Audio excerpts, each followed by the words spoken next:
Hello, good afternoon, everyone. And for those who are watching us from a different time zone, good morning or good evening, wherever you may be. And because it's been a while since I did my live streaming, I just want to introduce myself. My name is Marilyn. I'm the founder and CEO of Customized Training Solutions, or CTS Private Limited. And we brand ourselves as Asia's most trusted training and business solutions partner.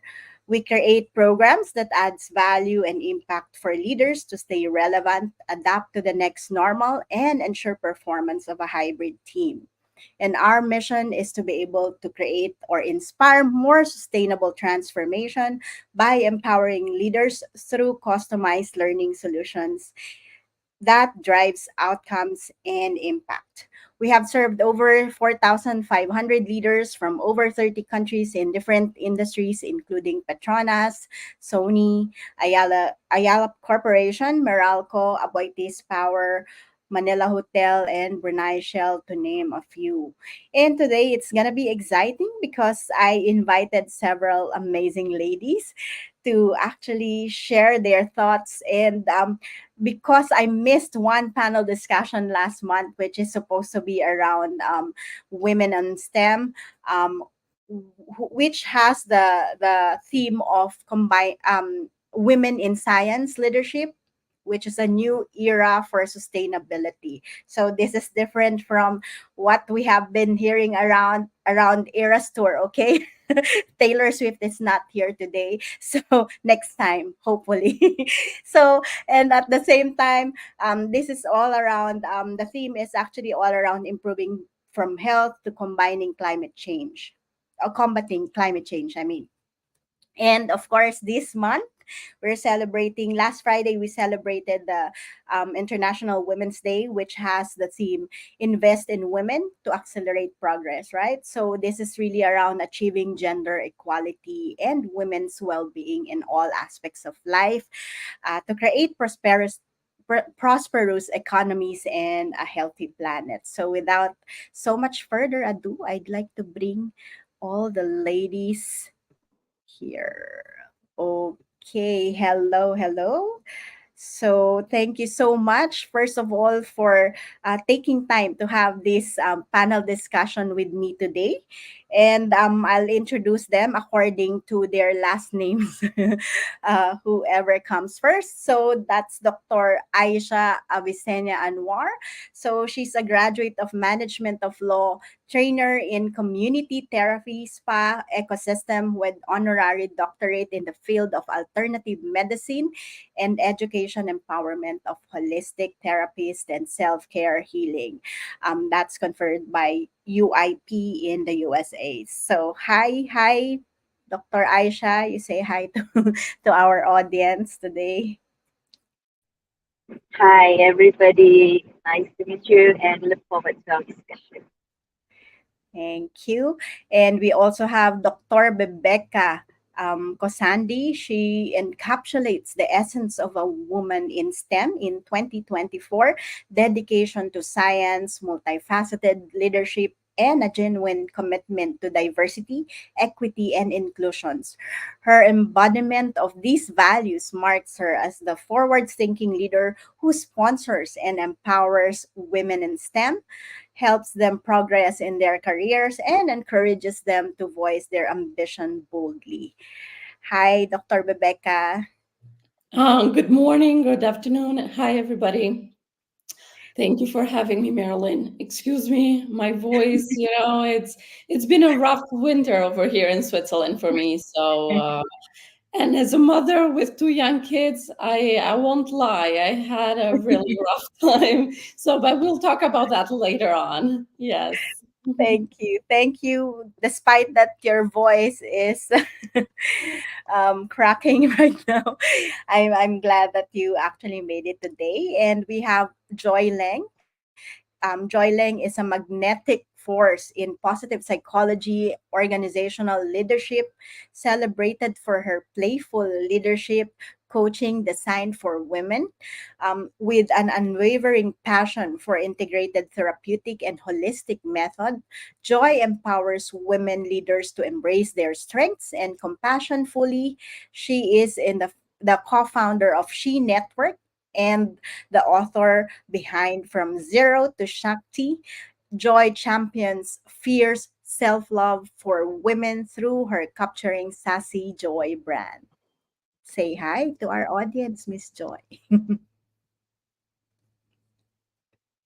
Joy, can you hear us? Yeah. So Joy says that her internet seems very unstable. So hopefully you will be able to join us and answer your question. Anyway, so since I don't think Joy is hearing us well, I'll go and proceed to introduce Claudine Villarreal, or Claude, who's also my friend. She is a financial advisor with over 16 years of expertise in risk management and investment portfolio structuring. She handles diverse clientele from her global experience and also holds a Singapore College of Insurance certification. She believes in a client centric approach, placing the financial goals and aspiration of her clients at the forefront. Do say hi. Hi, everyone. Nice meeting you. Hopefully, Joy is back and gets her internet going. Joy, are you back? Can you Hi, hear ladies. I'm us? here. Okay, maybe I should ask you a question first before we lost you. So we've mentioned Yes, around, I can yeah, hear you. psychological Oh, okay, great, great. So, Joy, let us know. I've mentioned about Sassy Joy and what's with the SASS framework integrating positive psychology, neuroscience, and holistic methods. So, what strategies do you suggest in that program for organizations to empower women leaders and foster sustainable progress within their structure and mission?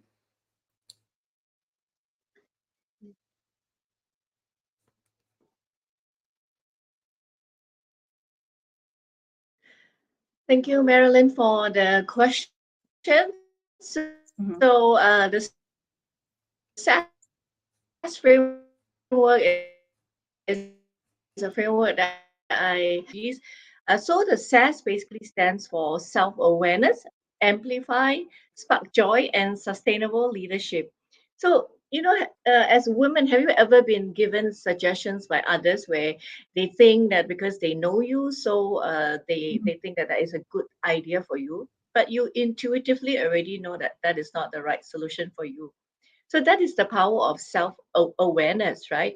When female leaders know who they are, then the natural strengths that they have as a woman, and also the strengths that are unique to them, it becomes a very powerful, authentic leadership style. So I think first thing first, self awareness is really everything. So the A in the Mm-hmm. framework stands for amplify. And beyond knowing what are our strengths, even though these are like our superpowers, be it character strengths or the skills and the talents that we possess that give us our extra edge, these superpowers nonetheless still needs to be nurtured and developed so that we can maximize the fullest of our own potential. So to amplify is how we can go the distance in a sustainable and powerful way, especially women where uh, is not exactly always equal opportunities for us, then we must maximize what we already have. And these are the Mm-hmm. inherent superpowers that we have. So that's the A. Spark Joy is a brand that I have, and Spark Joy basically means also the emphasis on building playful mindset, because the truth is women are inherently playful.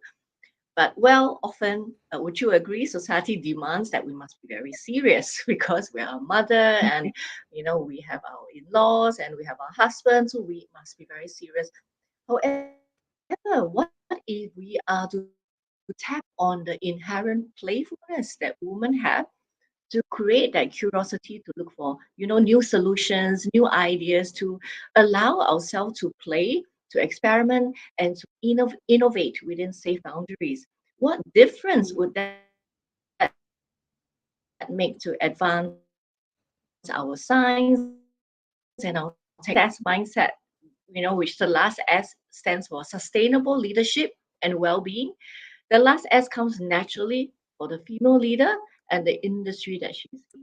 So this is my SAS framework for women. Wow, thank you so much for explaining that to us. And again, like what I've mentioned off the camera earlier before we even started, I said like I really appreciate the combination of speakers I have today. And again, thank you so much for joining me today. And I said like for us to be really fulfilled, happy, having that joy, it always has to be like having that holistic I mean satisfying like every aspects of our life, and as much as possible being holistic in the things that we do. Like, so I really glad this actually summarizes this and I'm glad I asked you first.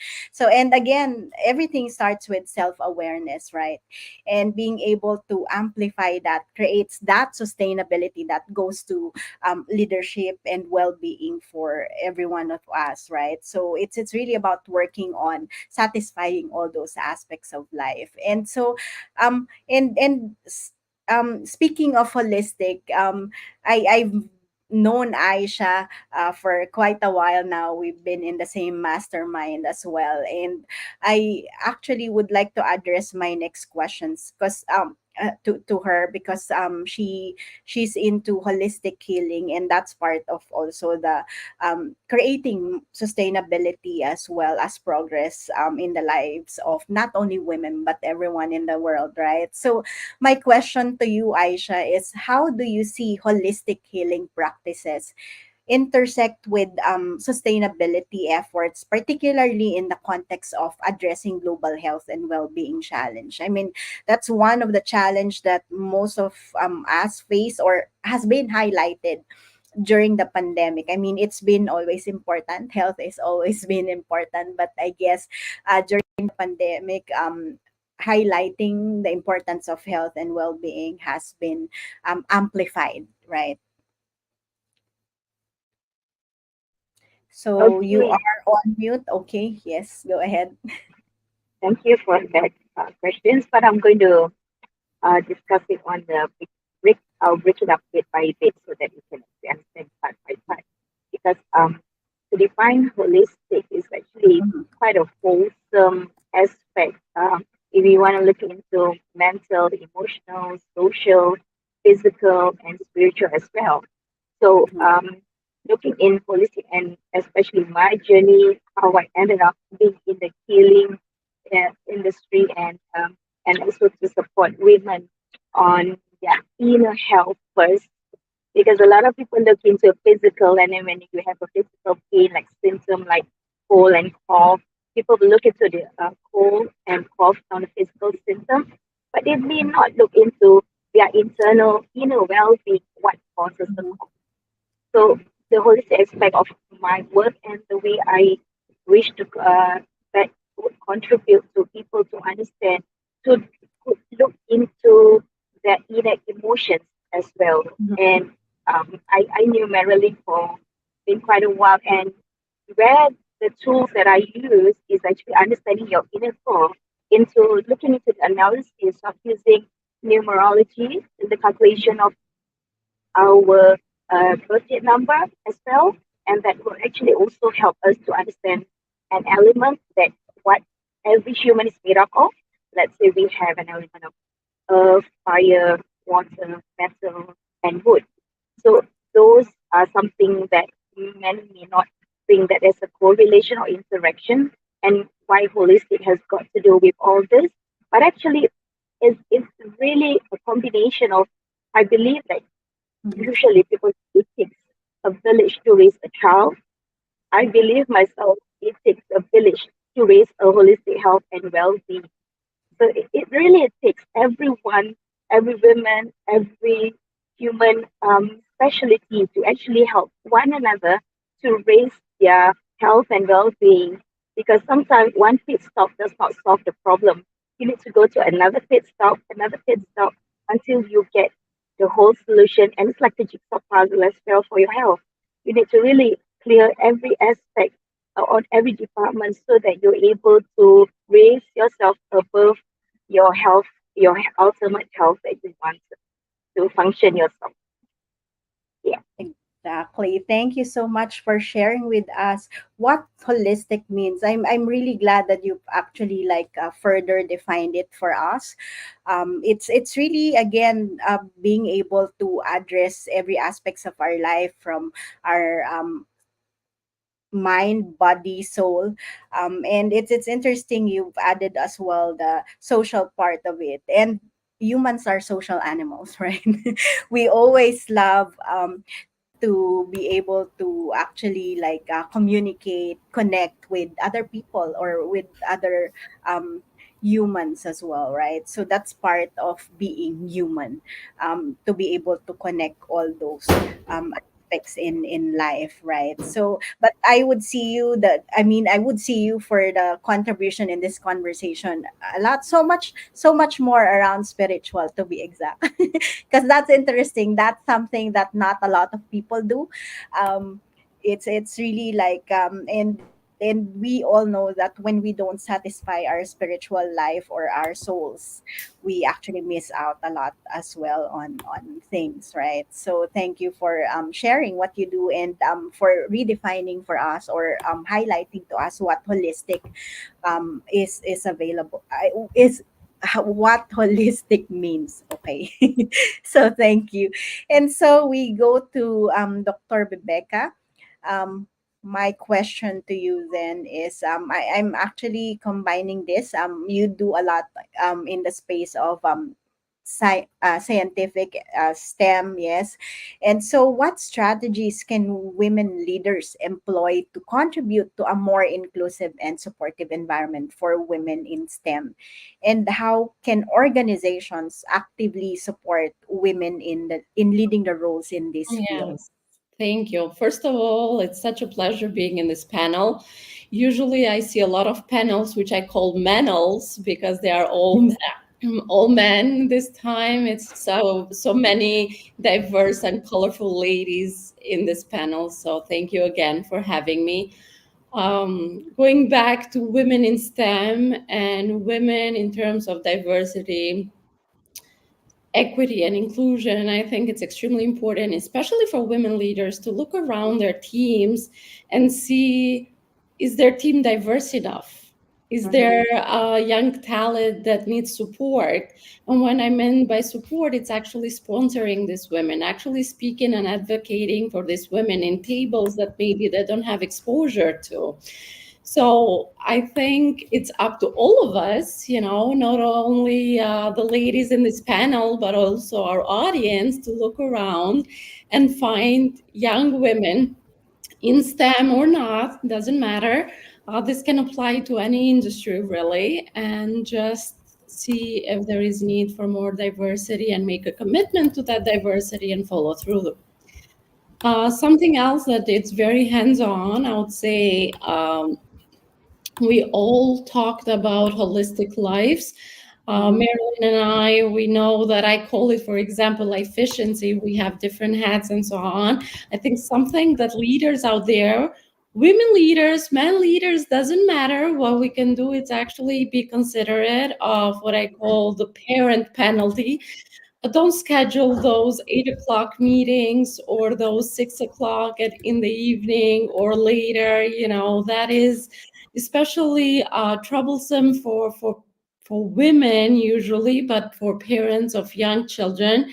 Once our full-time job has ended, which never ends nowadays because of continuous connectivity and the different time zones, it's very important for us to also be present in our lives, in our families, but also in our private passions and just other activities out there. So I think that sometimes these meetings need to be concentrated or just be an email in the end because they can actually be substituted. And then What I would say is have female coaches out there. If in your organization, in your team, there are not enough coaches, look externally.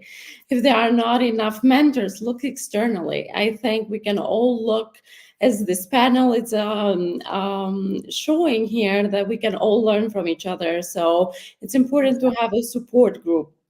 And also for young talent, being that, in STEM, meaning a PhD student or a master's student or in other industries, make sure you have these people, surround your people with at least two mentors, at least two coaches, at least two sponsors that can actually guide you in the right direction.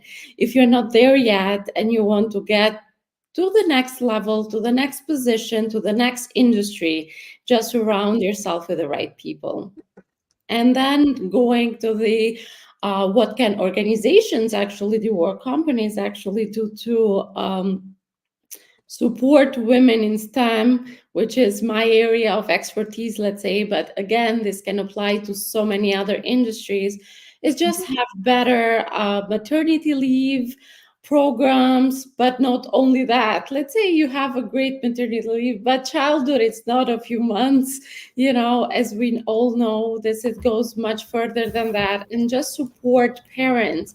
Nowadays, as we know, the role of fathers in raising children, it's more and more hands-on. So I think it's important for us to support women, but also parents in general. If anybody has young children, we all know that we need support, and it takes a village. So have just better policies in place, and just question yourself all the time. Look specifically around your team, see what their needs are, and then have transparent, open discussions with members of your team, what they need and how you can support them on a regular basis. So those are kind of like hands-on takeaways that I want to point out for our audience and for this panel. And I would love to have a discussion to only also, how is the situation and the let's say in your organization, in your country, this differs a lot. But just in January, I was in Davos in the World Economic Forum, and honestly, things haven't changed that much from year to year. It's still, the latest report, they still say that it will take more than 131 years for equal pay. So I don't know about you, but I'm not comfortable with that. So let's try our best to make this change as fast and as equal as possible. Yes. Thank you so much for sharing that with us. And again, that's why we're also here, right? We believe in leveraging with each other, learning from each other, and also having a support group, right? And the more you actually leverage and work together with other people, like masterminds, coaching, mentorships, and other support group that find, whether on social media, in person, through networking, and all those stuff, you have to do that. It's part of the commitment, as well as uh, the necessity that you must incorporate in your life to be able to uh, really get support from others as well. And before I ask Claude a question, I just want to acknowledge Marikit. Hello, thank you for sharing your hearts with us. And also, there's a LinkedIn user. I don't know who you are, but thank you for saying that this sounds good. And hi, Yan. Good afternoon. Thank you for joining us today. So our audience are coming from Facebook, LinkedIn, probably on YouTube. We don't see you, but feel free to let us know when you're there. Say hi, give us your takeaways, or ask your questions if you have any additional questions for these ladies here. So that leads me to the question for Claude, that how do you integrate principles of financial planning into your entrepreneurship journey to empower individuals pursue their passion while ensuring financial security? Okay. Thanks, Marilyn, for inviting me. It's so lovely to hear from my co-panelists here and learning a lot with we've been talking for just like 25 minutes, but I'm learning a lot from these wonderful ladies. So what I can feel hearing from the ladies is that, and I'm really proud to be part of this, is that they're following their passion. Just hearing whatever they're saying, their response to you. I remember looking back in my own journey as an entrepreneur as well. That was like 12, 13 years ago, actually. So it's first, you need to have a right mindset. Okay. If you want to follow your passion, you're already on the right track because you don't know if you're going to be successful or not. But if you're following your heart, how can you lose? There's no way that you will lose if you're following what makes you happy, right? Unless, of course, now we look at what's the profit. Then that's gonna be a different altogether. But at the end of the day, if you're actually doing what makes you happy, what gives you joy, you're actually winning. It's the same. It's the same answer that I or reply I'm hearing from these ladies. That's why I keep on smiling every time I feel that their answer is from their heart. So yeah, so that's the first, having the right mindset. But also, especially for ladies, it's important that once you start your entrepreneurship, or maybe because you want to pursue your passion and you want to make, a good living out of your passion, I'll just share maybe three basic principles that are very, very important for you to you need to stick that in your mind so that your journey in entrepreneurship can be longer and it can be sustainable and you can create more impact to the world and also have more give more value to more people in your society. Okay, so the first one is that you need to live prudently. Okay, be very aware of the small expenditures. You need to do your budgeting. Be aware where your money is going. Because once you start with your passion, maybe you don't have, a backup of a venture capitalist who will back you up financially. Maybe you're just funding from your own savings. Or maybe right now, a young girl or a young woman is listening in this conversation and they want to follow their heart. I would say, look at your budget first. Live as simple as you can because the runway, your entrepreneurship runway can be very, very long. You don't know if the big payoff will come. So that's the reason why you need to have an awareness. I heard earlier about awareness from one of the panelists. So you need to know what's the basic living expenses for you. Okay, because if you have that simple living expenses, then it's easier for you now to take off because all those extra clients that you book, extra sales that you can close, that can really help you a lot in your journey. So that's the first one. Second is that you need to avoid going into debt.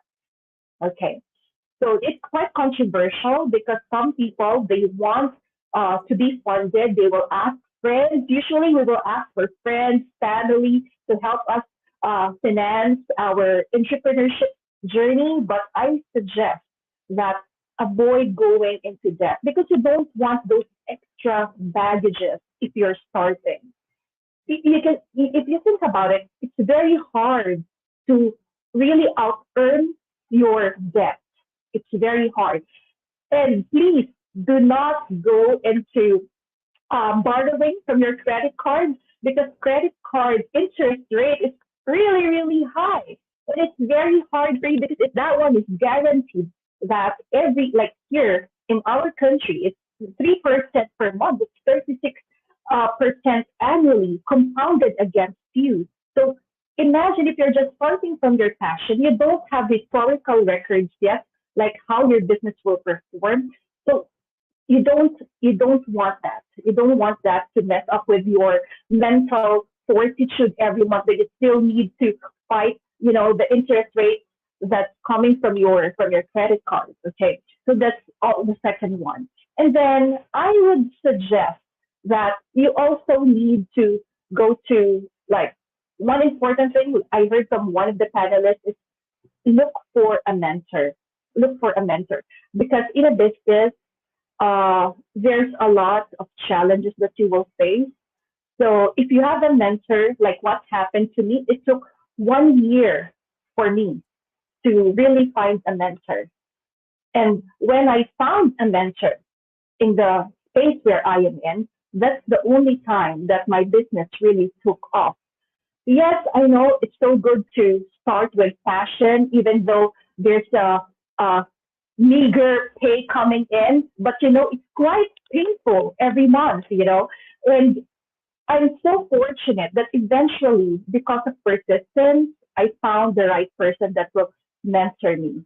So it's the same thing in your personal financial planning. You can't do it alone. Some people they don't want to talk to a financial advisor, but again, it's a different world. If there's someone that you can tap their expertise on a specific subject, don't hesitate to ask for help.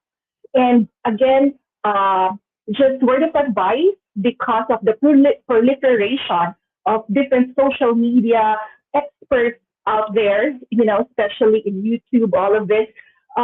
Free advice sometimes is quite deadly. Okay. So, especially when it comes to money. So, I would suggest that sometimes you really have to pay to get the best idea out there. And if you really can't afford right now to pay an expert, a real live expert, at least buy books. Buy books. Start there. Maybe that's cheaper for you. So yeah. So those are the things that I want to share with you guys. Thank you so much. And again, that's the usual challenge, especially of entrepreneurs like us. Most of us are entrepreneurs as well. And of course, when you're an entrepreneur, when you're starting a business, you don't have the usual salary that you get when you're an employed person, right? So it's really being more mindful on how you spend your money, how you actually budget everything, right? And also continuously having that sales as well, to be able to sustain whatever expenses or whatever investments you have in your business as well. So thank you so much for reminding us. And again, that reminds us again and again that having a coach and mentor and continuously learning is part of the journey, right? We always have, as a leader, as a person, we always have to always invest in ourselves to be able to as well evolve and to manage to actually go through the challenges that we might face as well. So this is a common question I would like to ask to everyone. So how do you believe investing in women's leadership across various sectors, including STEM, entrepreneurship, psychology, finance, and well-being, can accelerate the progress towards achieving global sustainability goals? And if I may add to that, right? So in what way do you believe you can actually contribute based on the work that you do? Who wants to go first? You want to go first, Joy, while you're still there? Joy is still here. Yes, so sorry for the first world challenges that I'm having today. So yeah, so I guess as I've mentioned earlier, I think women have a very natural inherent strength. Just the sheer fact that we're women, right? That we're intuitive and we tend to be more people centric in general. And these are strengths that we can tap on ourselves individually and for organizations to, I think, to really take it more seriously. How you want to tap on all these inherent strengths that women have, to the female leaders in your organization, to make full use of that. And for myself, I guess that's the whole reason why I do the work that I do, right? Doing women leadership coaching. And I position myself as playful leadership coaching because I think the spirit of play can also be a very potent, a very powerful weapon, a very powerful tool for us to help our own well-being, maximize our own potential, and at the same time offer that spirit of playfulness, right, within safe boundaries to help the organization that we're in as well. Thank you for sharing. And who wants to go next?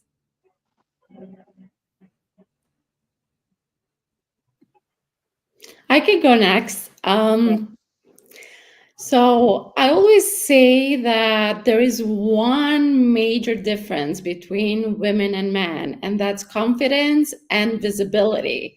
So I think for women to get into leadership or to stay in leadership or to support other women to get into leadership, we need to be visible. And to a lot of women, I think that's not an innate um, capability, let's say, or it can be also cultural and social that we are not taught to be loud, to be visible. But it's important in order, if it's nobody in your organization, in your team, but also from a social perspective in your group of friends knows that what you are doing, it's kind of hard for them to advocate for you for your next. Doesn't matter if you're looking for a next position, if you're just looking to start a business, if you're looking for a new apartment, whatever that is. So I always suggest be as visible as you can be, show your work, show your passion, show what you like to do, and don't be afraid to do it. That's Thank kind you of like overarching for all the fields, not just STEM. I want to emphasize that. for True, true. I totally agree with you, and thank you for reminding us with that difference that women and men have. Yeah, I mean, like, I would remember when like looking at job applications when there are opportunities, right? Most women, when they look at that, they will see like, oh, okay, I don't Ay, have ano these. sa buwan? So that's what they normally see first, right? What they don't have. And then sometimes even there's only a difference of one item that they won't fit in, they won't apply anymore, right? As compared to men, oh, I can do this one. Okay, I'll apply for that, right? So like that's really like the difference when it comes to like what you mentioned, confidence and visibility for men and women. So thank you for reminding us. We have to show up more, right? And that's the reason why we're all here to be able to inspire and empower more women to show up. Exactly. Thank you for Okay, reinforcing that. Yeah. Thank you. And okay. who wants So to go next? I can go. I can go. So for me is that I think one of the characteristics of women that stands out in terms of leadership is that women leaders are they have this transformational leadership skills. Mhm. And when we talk about transformational leadership skills, it means that everything that is good, they epitomize everything that is good in an organization. So, for example, you want a leader that is motivating, that is inspiring. You don't want a leader that will dictate you what you need to do. You want Mhm. someone that will pull out the creativity out of you. And what's good about female leaders is that Mhm. they can mobilize people to really fulfill what is the organization's mission and vision.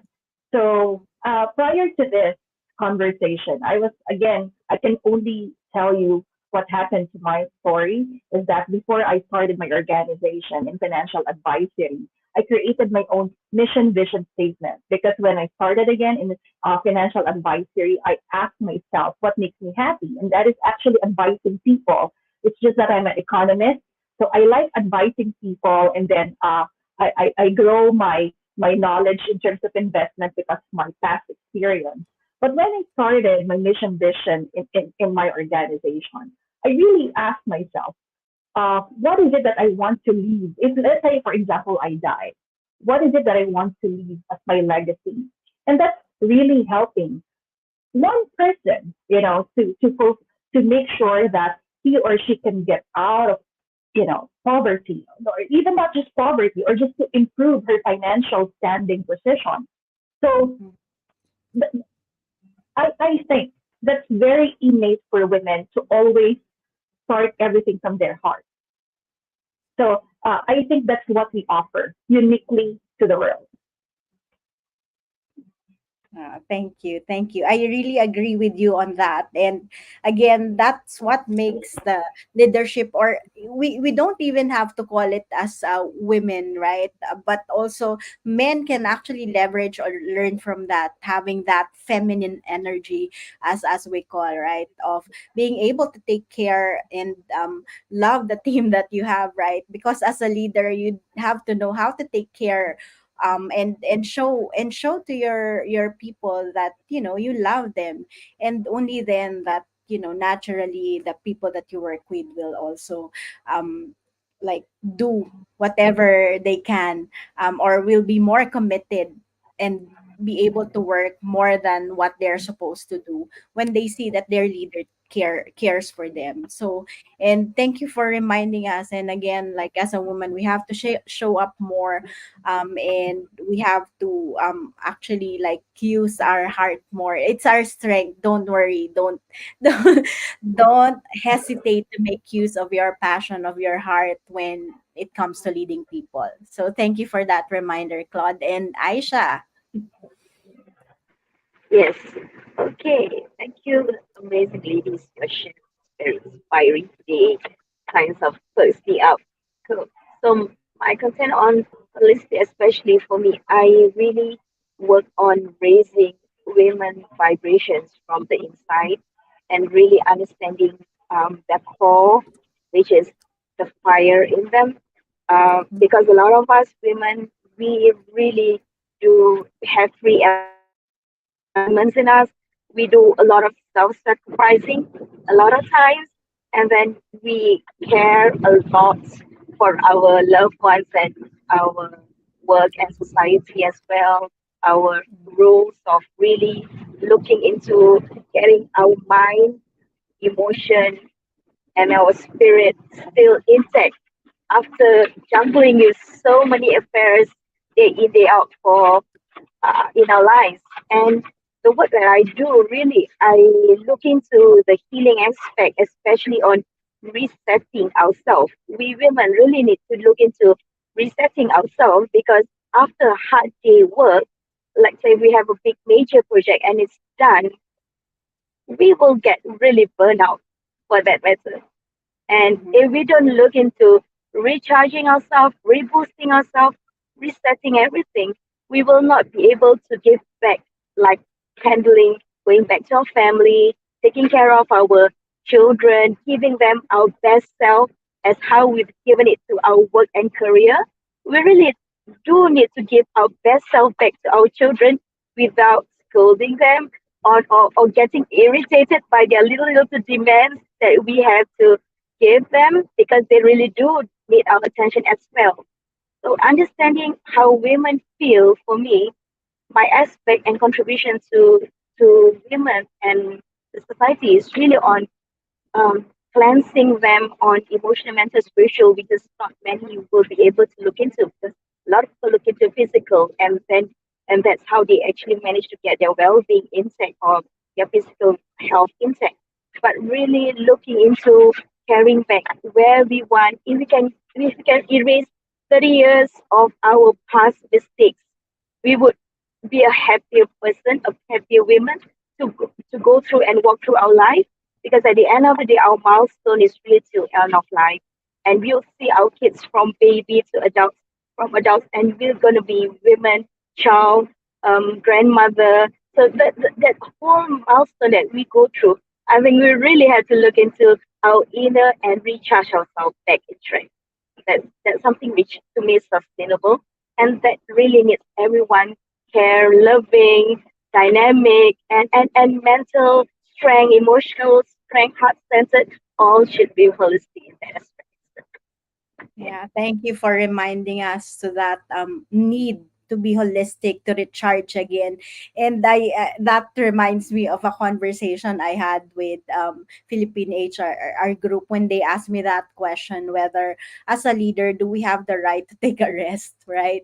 And as a mommy as well, we also have that right to take a rest, right? To have our me time. And I just had also another conversation with my coach Tats recently, and she was she actually like reminded me of that again, like, do you have me time, do you have time to rest? And I said like, it was a difficult question for me to answer because I am always busy with like planning all the things, inviting for the cybersecurity summit that I am actually organizing in July, and plus taking care of three children as well. So like it was really hard for me to answer whether I do have that rest or me time, right? So, but again, I really appreciate Dr. Aisha for reminding us to recharge and to be able to raise that vibration or energy, because everything after all is an energy, right? I'm just really glad, despite that I do a lot of things, my energy is really always on the high. Yeah. So I appreciate all your insights. I really appreciate this conversation. It's very holistic, from women in STEM, like talking really so much more about confidence, getting mentors, continuous learning, to finance, handling our finance well. Because I mean, like, if we have to really manage our life, all aspects of our life, and to as deep as healing, psychological, psychology, and other things, entrepreneurship. We've actually discussed it. But before we end this conversation, I would say I'd like to invite each and every one of you to answer these Miss Universe questions that I would always ask. I mean, I have interviewed Dr. Rebecca, Dr. Aisha, and Joy before. So maybe we can ask Claude first for her. Um, uh, for this Miss Universe question, that if you have a magic wand and can use it, what will you do with it? And I guess this is an invitation on what would you like to leave our audience with.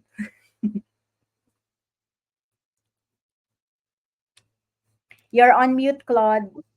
Okay, sorry, yes. So since it's Women's Month, in line with the theme of the conversation, my basically my wish is that if so again, if a young girl is watching this right now, maybe she wants to enter uh, STEM, science, technology, engineering, and mathematics, which is male dominated, or even maybe not even in STEM. Maybe she feels that she has a calling, that she wants to be a leader. It's to be not afraid, to be courageous, answer that calling, because not everyone receives a calling. So once you have that intuition, do not be afraid because you feel like you're a little girl, especially in a male dominated STEM field, right? So there's a lot of women already who paved the way for that girl. We have beautiful women in front of me right now who's also leaders in their own field, who already battled or cleared the way for this young girl. So my wish is for her to really step out there and feel that now the environment is much more friendlier for us compared maybe during 1960s, 1970s. It's harder.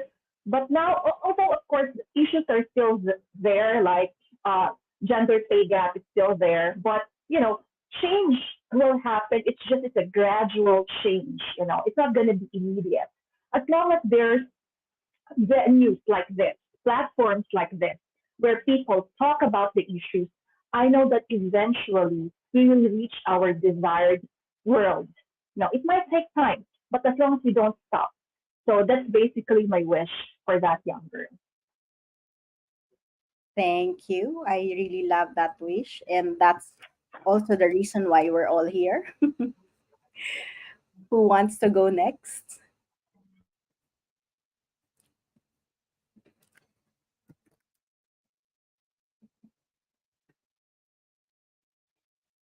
Same thing. I'm talking, but Mute. I was on mute again. So I can follow up on Claude just because I think we are on the same line of thought. I'm sure we all are, but I want to reinforce that women supporting women is extremely important in this day and age. I agree that there is some progress, but I still think, as an advocate that deals with DI on a regular basis, I think Mhm. that there is not enough progress. I have a young daughter as well, and I don't want her to have to wait 132 years or 131 years. That's no difference for me.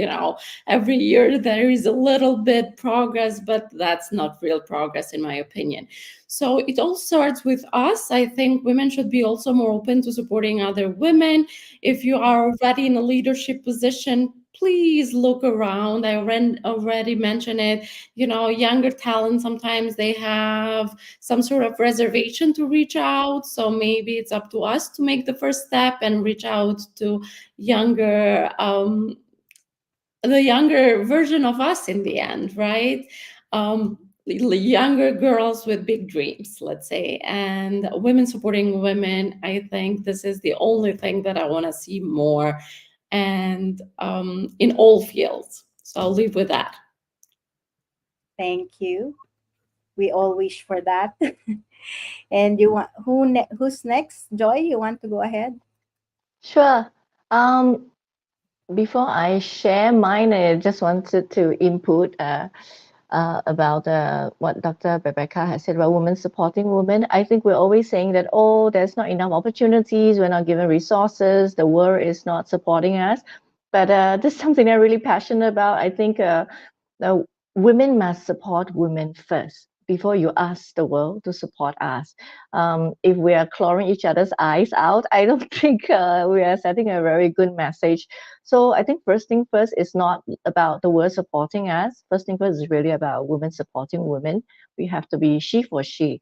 So that's my little take on that thought. So my advice would be remember SASS, of course, SASS. I think you really develop on your self awareness. When you know yourself, then there's a lot of power in that. I think self awareness and amplify what's already you, who you already are, your inherent strength and inner resources. Amplify on that because with that, you have a better chance on taking on the world and getting what you want. And of course, spark joy. Make sure you have well-being habits that will, keep you happy and keep you playful. And last but not least, I think also find people, lean yourself closer and have more of people and things and resources that sustain you, that nourish you, that elevate you. If something doesn't work for you, we're all very intuitive, but women, I think we tend to suppress it. We give in to the voices that does not belong to us. I see a lot of nodding, right? The voice of our husband, our mother-in-law says this, or the people around us. Listen to the inner voice that tend to be very soft, right? What is your heart saying? Trust that voice, and that is the voice that is going to elevate you. Always trust your own knowing. And lean more towards people, things, resources that nourish you, that elevate you. So I would say yes. Remember to be sassy. As my tagline is, she's bold, she's sassy, she's you. So that's what I would like to leave the audience with. Thank you for that wonderful message. And last but not the least, Dr. Aisha. Okay. I love women, and I love to see women working together hand in hand. Um, Actually, women really have a really good heart to work together. If we are looking into our feminine aspects of peace, loving soul, and especially the fact that if I have a magic wand, I will really look into women who knows their compassion, their authenticity, their right thinking, and their inner voice. Extend it out. It doesn't matter if they will be little, but it's the little things that helps to grow, and eventually people will really see what is called uh, mother earth, mother love. That's actually what they will be bringing, and bringing unity to everyone, to share the common love, the common peace, and the loving spirit that we can't forget about ourselves. Yeah. Thank you so much for those important messages that you have shared just now. And for those who are watching us, thank you so much for joining us live today. And if you have any questions, if you're watching on a replay, please feel free to share with us in the comment your takeaway, your questions, and if there's anything that we can support you. So thank you again, Dr. Aisha, Dr. Rebecca, Joy, and Claude for joining me today and for imparting your knowledge, your experience, your wonderful insights. And again, our message here is to really work on yourself holistically, right? And also to be able to continuously learn, invest on yourself, and that would also like affect not only yourself but also the rest of the community around you. So thank you everyone for watching us, for joining us today, and hope we can create more opportunities that makes this world a better place to live in, right? And remember that even the richest investors in this world would say that investing in yourself is the best investment you can ever make in your life. So with that, we would like to thank you again, our amazing ladies, and those who are watching us live today or on a replay. Thank you so much, and let's do our best to work together to be able to address all our challenges, and also like to help each other, to support each other. And with that, we would like to leave you with this quote from Dolly Parton, that if your actions create a legacy that inspires others to dream more, learn more, do more, and become more, then you are an excellent leader. Thank you, ladies, for being an excellent leader for us today. And see you again next time, everyone. Watch out for our next session on March 22 with Jutta Jerlich. And if you are in the cybersecurity space, connect with me and let me know how we can uh, partner together to support each other. Thank you, everyone. Bye for now. Bye. Thank you.